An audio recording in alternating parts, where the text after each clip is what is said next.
Hello दोस्तों, कैसे हैं आप सब लोग। उम्मीद करता हूँ अच्छे ही होंगे। तो दोस्तों, आज इस वीडियो में आपको बताने वाला हूँ कि जब आप कहीं पर टैली के लिए इंटरव्यू देने जाते हो तो आपसे किस किस तरह के क्वेश्चन पूछे जाते हैं। तो आज मैं आपको कुछ 20 क्वेश्चन देने वाला हूँ, जिनमें से अगर आप उनकी तैयारी कर लें तो आप कोई भी इंटरव्यू टैली का पास कर सकते हो बड़ी इजीली। तो चलिए मैं आपको क्वेश्चन दिखाता हूँ। तो इसके बाद देखो, सबसे पहला और सबसे इम्पोर्टेंट क्वेश्चन होता है, टैली EPR9 क्या है। तो ये सब आपको पता भी होगा, लेकिन यही सबसे इम्पोर्टेंट क्वेश्चन होता है जो ज़्यादातर पूछा जाता है। इसके बाद सेकंड क्वेश्चन होता है, टैली EPR9 में कंपनी कैसे क्रिएट करते हैं। यानी कि जब आपसे कोई आप जहाँ पर इंटरव्यू देने जाओ, वो आपसे अगर कोई ये क्वेश्चन करता है तो आपको यहाँ पर स्टेप बाय स्टेप उसे प्रोसेस बतानी है कि कंपनी क्रिएट करने के लिए गेटवे ऑफ टैली में जाके क्रिएट कंपनी ऑप्शन चूज करें। तो आपको ना ये सब कुछ स्टेप बाय स्टेप बताना है, ठीक है। इसके बाद तीसरा क्वेश्चन आता है, टैली में बाउचर क्या होता है। ये भी सबसे इम्पोर्टेंट क्वेश्चन है।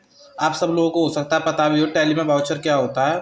वाउचर एक डॉक्यूमेंट होता है जिसमें हर ट्रांजैक्शंस की डिटेल होती है, जैसे कि सेल्स इनवॉइस या परचेस वाउचर। जैसे मैं आपको बता दूं कि आप जो एंट्रीज करते हो, जिससे पेमेंट रिसिप्ट वगैरह जो भी हो, वो सब वाउचर्स के अंदर की जाती हैं। तो आपको ये भी बताना है। देन आपका फोर्थवा क्वेश्चन है, टैली में स्टॉक कैसे बनाते हैं। ये भी आपको पता होगा, जहाँ इन्वेंट्री में जाकर आप स्टॉक बनाते हो तो इसका भी प्रोसेस दिया हुआ है। देखो, स्टॉक आइटम ऐड करने के लिए गेटवे ऑफ टैली में जाकर इन्वेंट्री इन्फॉर्मेशन में के सेक्शन में स्टॉक आइटम ऑप्शन चॉइस करें। तो आपको ये सब स्टेप बाय स्टेप बताना है, तब आपको कोई पूछे तो आपको ये नेम से याद रखना है कि पहले मुझे गेटवे ऑफ टैली में जाना होगा, फिर उसके बाद इन्वेंट्री इन्फॉर्मेशन में, फिर स्टॉक आइटम्स में जाना होगा, ठीक है। तो आपको इस तरह स्टेप बाय स्टेप बताने हैं, ठीक है। और सबसे क्वेश्चन 5 कौन सा है, टैली में GST कन्फिगर करते हैं, ठीक है। तो ये आपको पता होना चाहिए। तो GST कन्फिगर करने के लिए गेटवे ऑफ टैली में जाकर GST ऑप्शन सेलेक्ट करें, फिर सेटअप GST पर क्लिक करें। यानी कि GST सेटिंग इनेबल करने की बात कर रहा है। जो आप एफ F12 F11 प्रेस करके जो भी जैसे अपने टैली में काफ़ी सारी एक्टिविटीज़ करते हो, पेरोल भी यूज़ करते हो आप कभी, और बजट्स भी ऑन करते हो, GST भी ऑन करते हो। इसी तरह इसमें टैली वो GST की पूछा है, तो आपको ये भी इसमें स्टेप बाय स्टेप बताना होगा, ठीक है। ऐसे ही अगर पेरोल के भी क्वेश्चन आ सकता है इसमें, पेरोल वगैरह का, बजट वगैरह का, तो आप उसकी भी तैयारी कर लेना। क्वेश्चन 6 है आपका, टैली में आउटस्टैंडिंग रिपोर्ट्स कैसे चेक करते हैं। जैसे हमने किसी को सेल या परचेस किया हो, जैसे आप सेल्स की डिटेल देख लेते हो, परचेस की देख लेते हो, पेमेंट की देख लेते हो, इसी तरह आपको ये भी पता होना चाहिए कि टैली में कहाँ गया क्वेश्चन।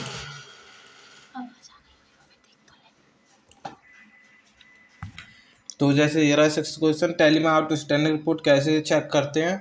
तो इसके लिए आपको गेटवे ऑफ टैली में जाकर डिस्प्ले ऑप्शन में से स्टेटमेंट ऑफ अकाउंट में जाकर आउटस्टैंडिंग चॉइस करें।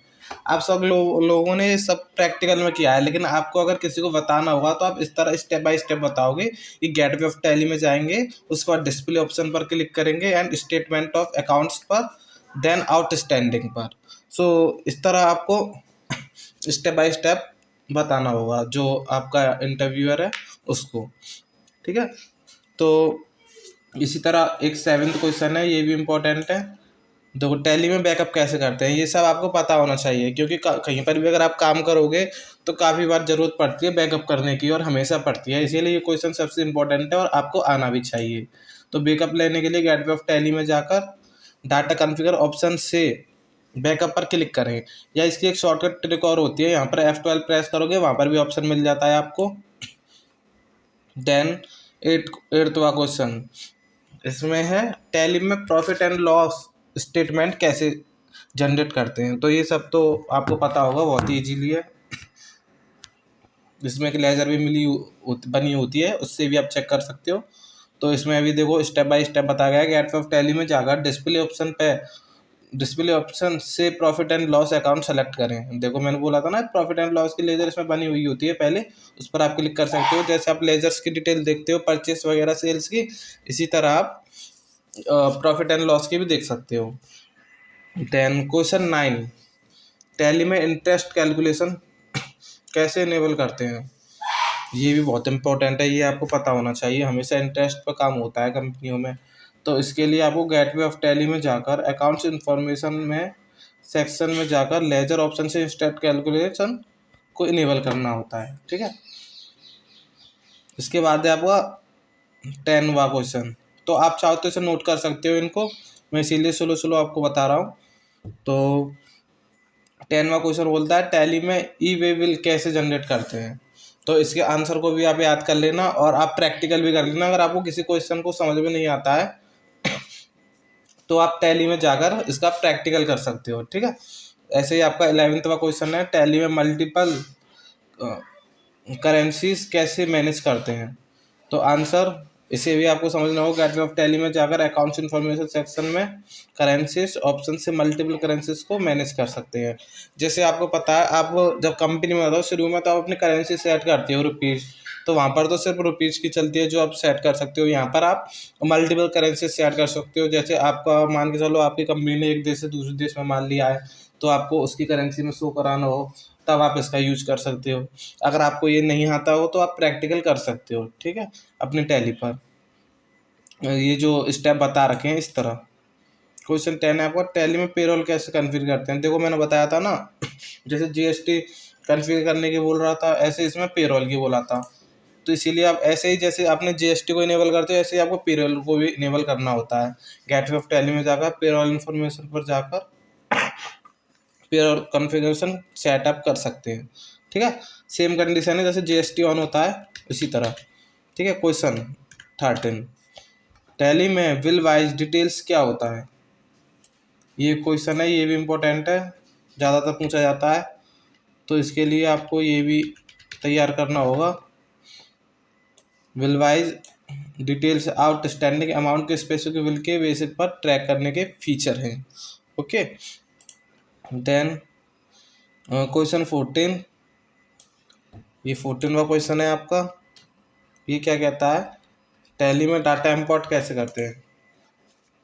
गेटवे ऑफ टैली में जाकर डिस्प्ले ऑप्शन से लिस्ट ऑफ अकाउंट्स को सेलेक्ट करें, फिर एक्सपोर्ट ऑप्शन से डाटा एक्सपोर्ट करें। ठीक है, इस तरह के प्रोसेस आपको याद करते रहने हैं, काफ़ी इजी हो जाता है। इसके बाद है आपका 15 क्वेश्चन, टैली में ऑटो बैंक रिकॉन्सिलिएशन कैसे इनेबल करते हैं। तो आपको ये भी याद करना होगा, ये भी ज़्यादातर पूछ लेते हैं कभी कभी। जैसे गेटवे ऑफ टैली में जाकर बैंकिंग सेक्शन से ऑटो बैंक रिकॉन्सिलिएशन को इनेबल करें।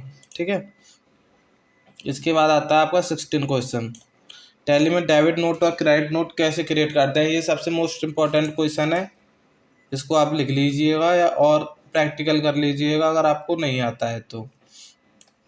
आपको पता होना चाहिए कि डेबिट और क्रेडिट नोट का फीचर भी ऑन करना होता है। तो गेटवे ऑफ टैली में जाकर अकाउंटिंग वाउचर सेक्शन से डेबिट नोट या क्रेडिट नोट चॉइस करें, तब आप इसकी एंट्री कर सकते हो। ठीक है, और आपको ये भी पता होना चाहिए डेबिट नोट और क्या क्रेडिट नोट क्या होता है। अगर नहीं पता है तो आप हमारे चैनल में वीडियोस पड़ी हुई हैं, वहाँ से देख सकते हो। 17, टैली में बजट कैसे करते हैं। देखो मैंने बोला था, शुरू में ही बोला था मैंने, बजट का भी ऑप्शन आता है। तो देखो यहाँ पर ये भी क्वेश्चन है बजट वाला, टैली में और गेटवे ऑफ टैली में जाकर अकाउंट्स इन्फॉर्मेशन में आकर सेक्शन से बजट आप ओपन कर सकते हैं। ठीक है, मैंने जैसा बोला था आपको वैसा ही है सेम। इसके बाद आपका आया है क्वेश्चन नंबर 18, तो इसमें टैली में रिवर्स चेंज क्या होता है। तो इसके लिए आपको इसका आंसर देखते हैं यहाँ पर, ये रहा, ये भी नोट कर लेना अगर आपको नहीं पता हो तो। आई होप आपको पता हो। रिवर्स चार्ज का यूज़ तब होता है जब सप्लायर जीएसटी रजिस्टर्ड नहीं है और लायबिलिटी रिसिप्ट पर आती है। ओके, तो आप इसकी भी तैयारी कर लेना, ये भी क्वेश्चन इंपॉर्टेंट है, हमेशा आता है। इसके बाद है आपका क्वेश्चन 19, टैली में मल्टी यूज़र एक्सेस कैसे कन्फिगर करते हैं। तो इसका भी आंसर है, आपको पता है मल्टी यूजर भी एक्सेस कर सकते हैं, टैली एक ऑप्शन होता है उसमें रिमोट वाला। तो जिस तरह जैसे आपका एक अकाउंटेंट यहाँ बैठा है और आप चाहते हो एक और काम कर सके, तो आप दूसरे देश से भी काम कर सकते हो। तो इसके लिए गेटवे ऑफ टैली में जाकर F12 करना होगा। कॉन्फ़िगर ऑप्शन में मल्टी यूजर कॉन्फ़िगर को सेटअप कर सकते हो आप, ठीक है। इसके बाद है क्वेश्चन 20, टैली में डाटा इंपोर्ट कैसे करते हैं। ये सेम क्वेश्चन था उसकी तरह, तो ये ना इम्पोर्टेंट क्वेश्चन है, इसीलिए आपको ये आना चाहिए। तो इसके लिए आप इसमें प्रैक्टिस कीजिए इसकी। और आपको अगर प्रैक्टिकल नहीं आता हो ना, तो आप कर सकते हो यूट्यूब से या कहीं से प्रैक्टिकल कर सकते हो, और इसकी ना पूरी तरह तैयारी कर सकते हो, क्योंकि ये आपका बहुत ज़रूरी है, आपको हमेशा काम आएगा। अपनी कहीं पर भी आप काम करोगे किसी भी कंपनी में, तो आपको ये ज़रूर करने के लिए मिलेगा। ये क्वेश्चन आपका बहुत इंपॉर्टेंट है, डाटा इंपोर्ट कैसे करते हैं ये वाला। इसके बाद ये ऊपर के 3 क्वेश्चन, ये भी सबसे ज़्यादा इम्पोर्टेंट हैं, इनको भी आप नोट कर लीजिएगा। अगर आप कहीं पर भी इंटरव्यू देने जाते हो तो बेसिक है कि आपसे ये 4 क्वेश्चन तो किए ही जाएंगे। इसीलिए मैं बोल रहा हूँ दोबारा कि इन 4 क्वेश्चनों को ना जरूर आप रट लीजिएगा। स्टेप बाय स्टेप पूरा प्रोसेस आपको पता होना चाहिए, तभी आप किसी इंटरव्यू को क्लियर कर सकते हैं। और इंटरव्यू को क्लियर करने के लिए एक सबसे बड़ी बात और है कि आपको खुद पर भरोसा होना चाहिए, ठीक है। आपको जहाँ पर भी आप इंटरव्यू देने जाओ वहाँ आपको बिल्कुल भी गड़बड़ाना नहीं है, ठीक है। आपको ऐसा महसूस होना चाहिए कि हाँ, आपको सब कुछ आता है, आप सब कुछ जवाब दे दोगे, तो आप इजीली सब क्वेश्चंस के सोचकर जवाब देना, और आप जवाब दे पाओगे। अगर आप पहले क्वेश्चन को अच्छी तरह समझोगे, सोचोगे, तो आप इजीली हर क्वेश्चन का जवाब दे सकते हो, ठीक है दोस्तों। तो आज के वीडियो में बस यही था। वीडियो अच्छी लगी हो तो वीडियो को लाइक कर लें,